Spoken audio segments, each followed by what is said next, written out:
You probably clicked on this video because you want to build wealth in your 20s or just in general and be successful in this lifetime. Lucky for you, you're in the right place. I want to start this video off with saying, first and foremost, I always say it in so many of these videos, is self-development in all aspects. You really want to focus on self-development. If you don't know what self-development is, you can either look it up on other resources, or lucky for you also, this whole channel is basically about self-development and personal success, philosophy, etc. And I have like 70 videos before this one explaining in great detail of all the aspects that are very important to develop your best self. Starting with number 1, create short-term and long-term goals. Going to number 2, you want to make to-do lists on a daily basis, a weekly basis, monthly, yearly, etc. That's very important as well. Number 3 is meditate. Myself, I lack on meditation, but it's very, very important because when you're about to just blow up and just explode, it kind of just helps you simmer down and keep that moderation and that mind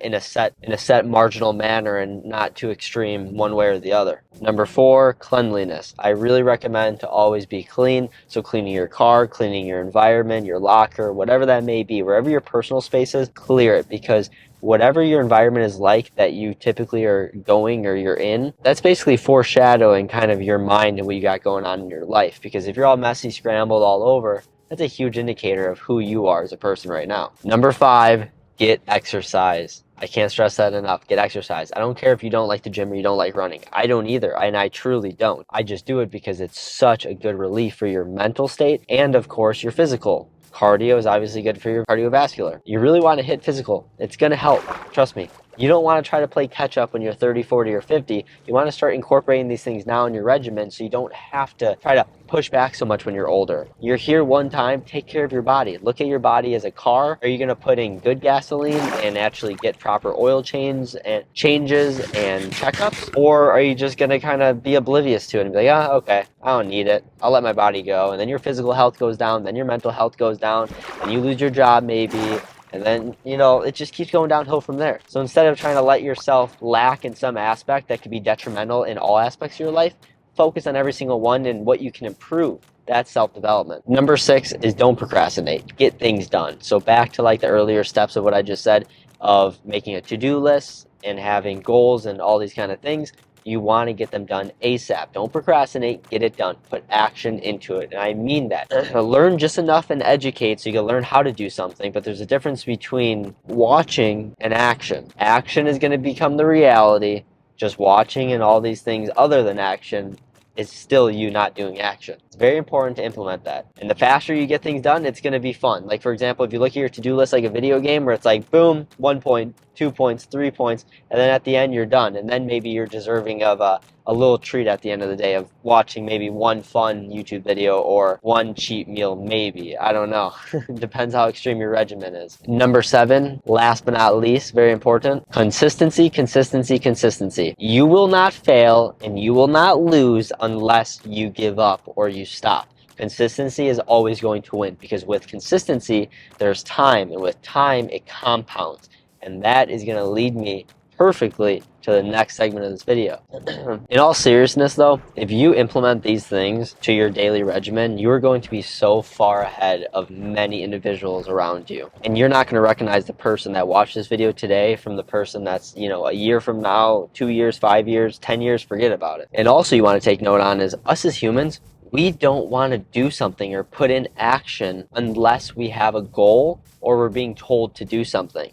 So if you're not your own boss, you're in this mindset of just taking orders. So if you want to break out of that cycle and get and start your own business or whatever that may be, you have to figure out how you can be self-sufficient and you can learn your time management skills and you can start incorporating action to start your own thing in terms of a side hustle or another business to get out of maybe a career that you're working and you don't like to do. In this video today, keep in mind that whole 7 steps in the beginning, that's just a daily regimen that you should start incorporating to get yourself that clarity and version of yourself that's deserving of these next things. But the 2 main components of this video is investing and credit. But the first one with investing, invest now. If that's today, if that's a week from now or a month, stop putting it off. If you procrastinate, you're not going to ever invest. I'm telling you that. You're going to be like, oh, I'll do it tomorrow. I'll do it next year. Or, I'm not ready yet. But you're not ready yet, but yet you're still spending money to go to the movies, or you're buying that cheat meal or whatever that may be. Every day that you sacrifice today is another day in the future that you are free. And another way to kind of think of investing is the value of compound interest. Regardless of how old you are, the faster you start now, the less you have to try to play catch up when you're older, just like your health in mental and physical, or your nutrition. Investing will compound tremendously. Start now. I'm telling you that.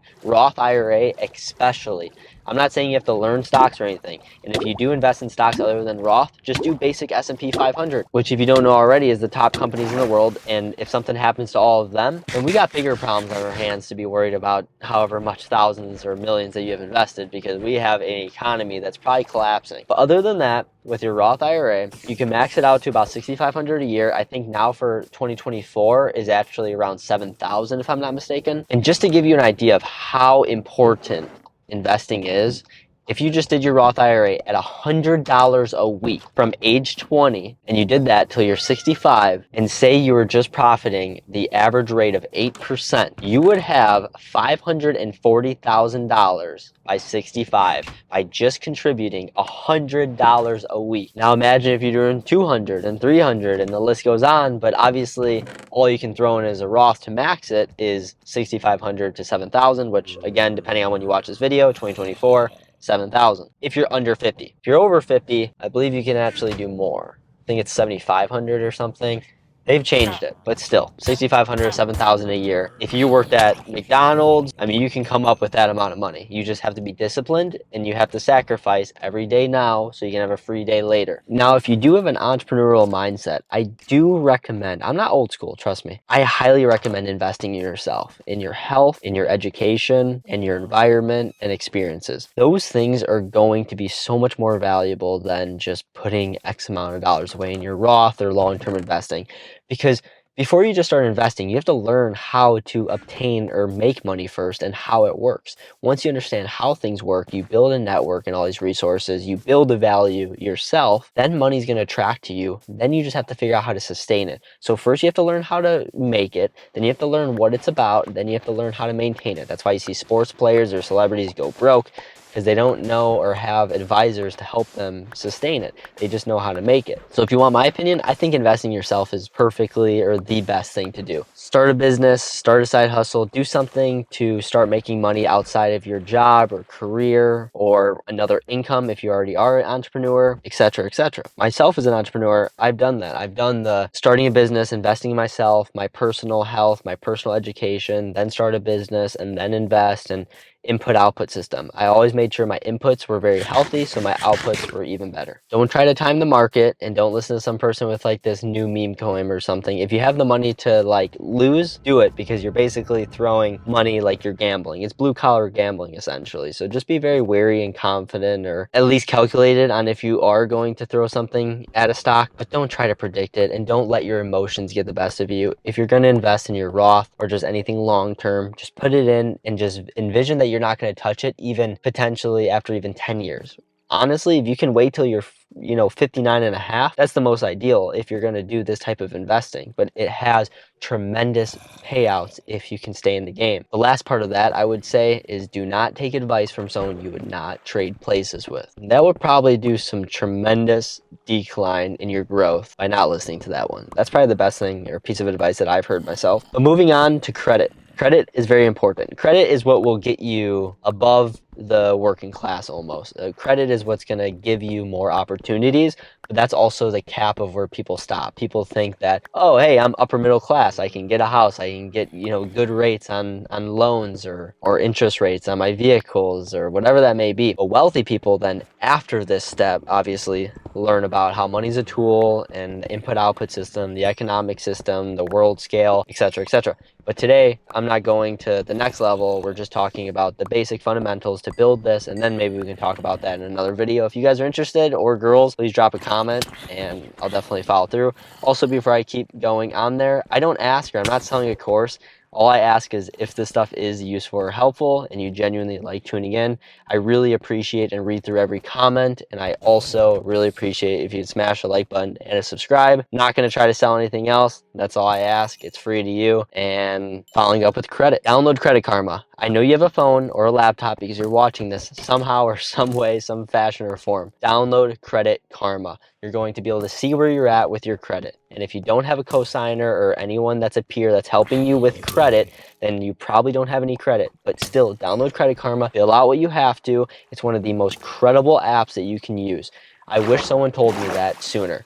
I was always nervous. I don't know how credit works. I don't want to start. It's super easy. Download Credit Karma. Then once you download Credit Karma, you can see where you're at with your score. You may not even have one. And if that's the case, then you got to open up a credit card. So then you want to open up a credit card with Discover It or Capital One. I've heard great things about Discover It with like some amazing financial gurus that are very credible sources. Myself personally, I did Capital One. It was like a $200 limit. My buddy actually like helped me out and he said go to Capital One and go on it. He got a referral bonus, but that's besides the point. Go on Capital One or Discover It, and I guarantee their approval odds are really good if you just go with like a basic prepaid credit card or just whatever their standard is. Don't try to get some like Amex or something right away. I don't want to show all my cards, but you can see I do got the gold Amex, I got the blue one, and a couple other personal banking or business cards. Now, what's very important is I started with the Capital One. I started with the Capital One, and once I got the Capital One, what I ended up doing was people say only utilize like 20%. What you want to take note on is you don't want to show credit unions that you're relying on them. You just want to show, hey, I'm using your money so you can make more money on my money, and it's a win-win. You give me some bonuses and benefits, you build my credit, and it's a good transaction, right? I personally watched someone that helped me out tremendously where I did not utilize my credit card for gas or anything. People would be like, oh, just get gas on it or whatever that might be. I actually utilized it only like 3 to 5%, which means on a $200 limit, I was only buying like a couple snacks or like waters at the gas station a month, paying that off every single month, and I was doing that. And then what I ended up doing was getting Credit Karma, and I saw that things are starting to go okay because obviously I have a car now and I also have a car loan on that I'm making consistent payments on. But let me backtrack with that. Before I got the credit card and before I got Credit Karma, I wanted a car. Keep in mind, I've done all odd businesses, and then I was starting my, marketing SMMA company, which still was just not SMMA at the time. It was just basic, film and marketing company. It wasn't like the fancy SMMA you see or hear now. And I was doing that, odd jobs, whatever it might be, obviously to make like over my first 6 figures before I was out of high school. My first car was a $400 Jeep Cherokee, 1997. I bought it off my brother. That thing broke down so many times. It was not reliable at all. Also, what I ended up doing was when I was starting my first business is I was investing in Ethereum at that time, and I actually did cash out a little over 10,000. I think it was like 10,700 or something like that. And I withdrew literally days before it completely took a dip. So I absolutely cashed out big. It wasn't like I just put my money in and held. I was doing week trades. So I was putting money in, putting money out, and et cetera, et cetera. I was able to withdraw that money. I actually used majority of that for the down payment of the car. But let me just give you a little context of the story. So I realized that I had to buy a new car. I needed something reliable because I'm not a mechanic. I don't know how to fix it if my $400 Jeep breaks down. I would have loved to keep that car because it's like not what you drive or what you wear. It's what you can kind of hold on to and nurture so you can buy back your time and your freedom. It's not about how flashy or flaunting you are to other people. It's about actually how comfortable and free you are in this world. And you're going to learn that as you mature if you don't know already. And I had my girlfriend, I called her up, hey, I scheduled an appointment. You want to come with me? I went to the bank. I got a couple cashier's checks and then some cash. So I had around like 35,000+ in cashier's checks or cash. I was able to buy the car outright if I wanted to. This is actually the car, nice, reliable Volkswagen.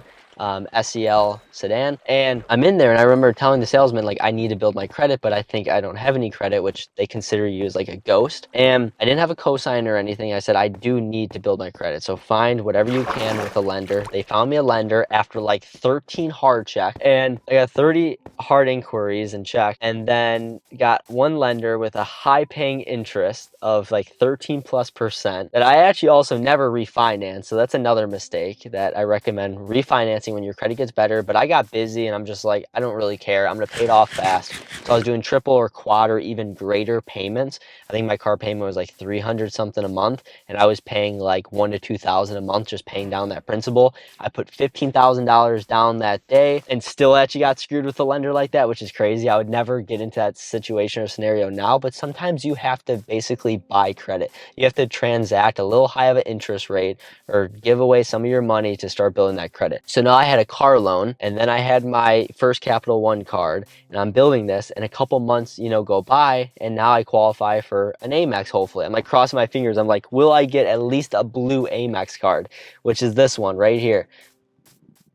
There is no annual fee, and I was able to get it, and then I'm building credit now with that one, my Capital One, and then my car loan. My car loan was paid off in literally like about 2 years, and my car had 5-year term on it, and I got it in 2. That's another thing. Don't pay your loans off too fast and don't take too long. You do not want to seem reliant. So that 2 mark was like that happy medium of like showing, hey, I didn't really need it, but I'm reliable. So now I got 2 credit card sources. They see that I was able to pay off a loan of like 15 plus thousand. Then I was like, hey, I see all these like fancy gurus, like I want a cool looking card. So then I was like, I need the gold Amex. So then I'm crossing my fingers again, and I apply for the nice gold Amex.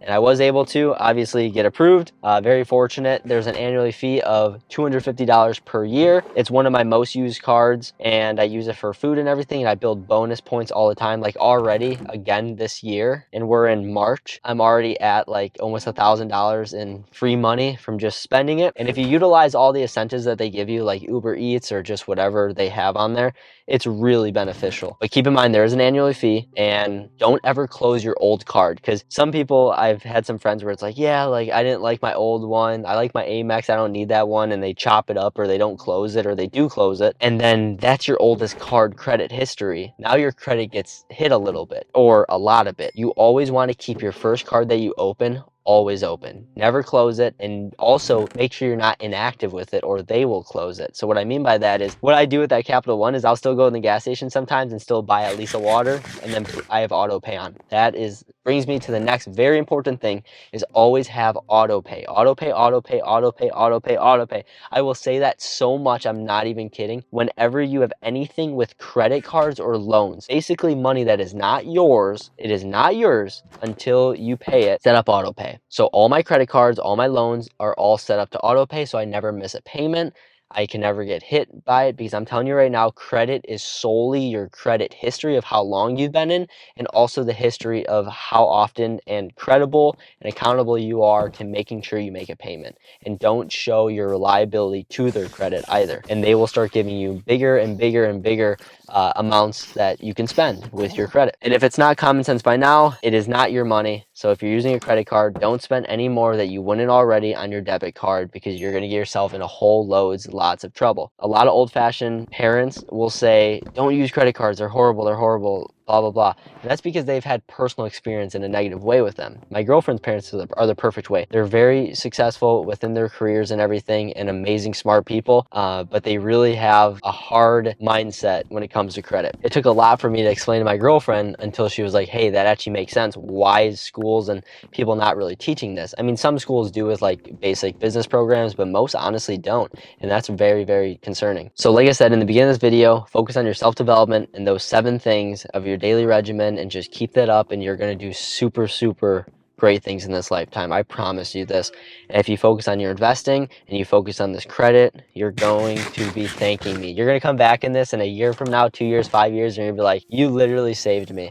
And I promise you, if I could do it, you can too. I never had a cosigner. Like I said, if you're new to this series or just my channel or me in general, I lost both parents before even the age of 20, and I never had a cosigner or free handouts or help when it comes to anything with credit or financial literacy. I taught it myself, and now I'm 21 years old with a car that is over 30 plus thousand, full equity, no debt. I have several businesses now, full equity, no debt, no investors, no loans, no credit, ironically. And I do have a bunch of different credit cards, and they're all paid off every month. Everything's on auto pay, and I'm just basically free.